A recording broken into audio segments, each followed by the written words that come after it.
Hi guys, ఎలా ఉన్నారు అందరూ? మనం ఈ వీడియోలో types of building and structures in civil engineering point గురించి మనం తెలుసుకుందాం. ఓకే, మీరు ఎప్పటి నుంచో బిల్డింగ్స్ని చూస్తున్నారు, కానీ అవి టైప్స్లో ఎలా డివైడ్ చేస్తారని తెలుసా మీకు? ఈరోజు మనం సివిల్ ఇంజనీర్లో బిల్డింగ్స్ అండ్ స్ట్రక్చర్స్ టైప్స్ గురించి తెలుసుకుందాం. నెంబర్ 1 వచ్చేసరికి యూసేజ్ బేస్డ్ అనమాట. లైక్ ఆక్యుపెన్సీ ద్వారా ఏమేమి బిల్డింగ్స్ ఉంటాయి, ఎట్లా ఉంటాయి అనేది మనం ఇండివిజువల్గా తెలుసుకుందాం. నెంబర్ 1 వచ్చేసరికి రెసిడెన్షియల్ బిల్డింగ్స్, అంటే హౌసెస్ కానీ ఫ్లాట్స్ కానీ హాస్టల్స్ని కానీ రెసిడెన్షియల్ బిల్డింగ్ కింద కన్సిడర్ చేస్తారు. తర్వాత commercial buildings like offices, shopping malls, shops, ఇట్లా ఏమన్నా ఉన్న వాటిని ఏం చేస్తారంటే కమర్షియల్ బిల్డింగ్ కింద తీసుకుంటారు.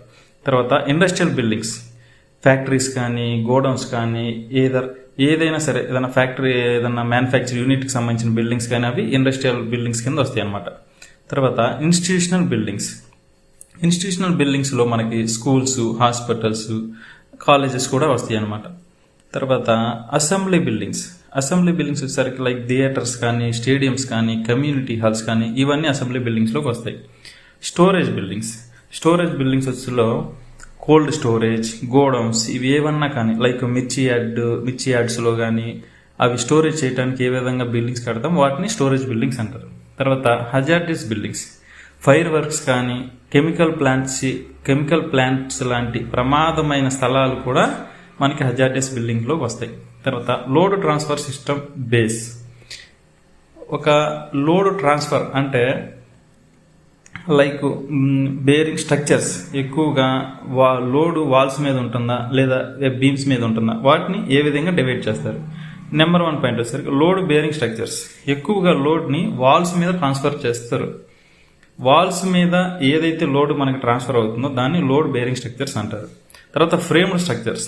ఈ ఫ్రేమ్డ్ స్ట్రక్చర్స్లో కాలమ్స్ మీద, బీమ్స్ మీద లోడ్ అనేది దాని మీద బేర్ అవుతుంది అనమాట. వాటిని ఫ్రేమ్డ్ స్ట్రక్చర్స్ అంటారు. తర్వాత హైట్ బేస్లో స్ట్రక్చర్స్ని మనం ఏ విధంగా డివైడ్ చేస్తాం. ఫస్ట్ వచ్చేసరికి లో రైజ్ బిల్డింగ్స్ అనమాట. లో రైజ్ బిల్డింగ్స్ అంటే 1 ఫ్లోర్ నుంచి 2 ఫ్లోర్ మాత్రమే ఉంటుంది వాటిల్లో. తర్వాత మిడ్ రైజ్ బిల్డింగ్స్, 3 ఫ్లోర్ల నుంచి 10 ఫ్లోర్స్ దాకా ఉండేదాన్ని మిడ్ రైజ్ బిల్డింగ్స్ యావరేజ్గా తీసుకుంటాం అనమాట. హై రైజ్ బిల్డింగ్స్ అంటే 10 ఫ్లోర్స్ కన్నా ఎక్కువ, either 50 ఫ్లోర్స్ ఉన్నా 40 ఫ్లోర్స్ ఉన్నా ఏదైనా సరే హై రైజ్ బిల్డింగ్ కింద తీసుకుంటాం, అబవ్ ఫ్లోర్స్ అయితే. తర్వాత మెటీరియల్ బేస్డ్ అంటే అవి ఏ విధంగా మనం తయారవుతాయి అన్నది చూద్దాం. ఒకటి మ్యాసనరీ స్ట్రక్చర్స్ అనమాట. ఇవి బ్రిక్ కానీ స్టోన్తో కానీ తయారవుతాయి, వాటిని మ్యాసనరీ స్ట్రక్చర్స్ అంటారు. తర్వాత కాంక్రీట్ స్ట్రక్చర్స్ అంటే ఆర్సీసీ కానీ పీసీసీ యూజ్ చేసి స్ట్రక్చర్స్ అనేది బిల్డ్ చేస్తారు. తర్వాత steel structures, mainly steel structures వచ్చేసరికి బ్రిడ్జెస్లో, టవర్స్లో యూజ్ చేస్తారనమాట. పార్ట్ అంతా బ్రిడ్జెస్ పార్ట్, టవర్స్ పార్ట్ మొత్తం బేస్డ్ ఆన్ స్టీల్ స్ట్రక్చర్స్ మీదే డిపెండ్ అయి ఉంటుంది. తర్వాత టెంబర్ స్ట్రక్చర్స్ వచ్చేసరికి టెంపరీ షెడ్స్ అనమాట. ఏదన్నా క్యాబిన్స్ డివైడ్ చేయడానికి కానీ వీటికి టెంబర్ స్ట్రక్చర్స్ యూజ్ చేస్తారు.